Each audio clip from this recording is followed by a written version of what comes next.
જલુંધરા મોટા ગામે રામાપીર રાજસ્થાન પગપાળા જઈ આવેલા સંઘનું સન્માન કરાયું। ગાંધીનગર જિલ્લામાં દહેગામ તાલુકાનું જલુંધરા મોટા ગામમાં પગપાળા સંઘ તારીખ 20/12/2025ના રોજ પગપાળા ચાલતા નીકળ્યા, જેમાં 60 જેટલા ભક્તોનો પગપાળા સંઘ હતો અને બાકીના સેવા માતા સંઘે બૌદ્ધિક ભારતની ઓફિસ મોરિયા પારપડા વચ્ચે આવતા મુલાકાત લીધી અને સાહેબ શ્રી ભરતભાઈ જોશીએ સંઘનું સન્માન કર્યું। આ પગપાળા સંઘનું આયોજન જલુંધરા મોટા ગામના સરપંચ શ્રી શંભુજી રમણજી, અરવિંદજી રમણજી, વિપુલજી બાબુજી, પ્રવીણજી લાલાજી જેઓ સંચાલક હતા।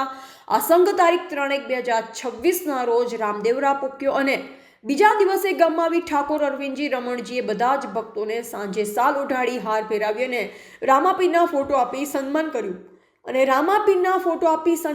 અને રામાપીરની આરતી થાળ અને પ્રસાદનું આયોજન કર્યું અને ભક્તોનો આનંદ અને ઉત્સાહ ઝૂમી ઉઠ્યો।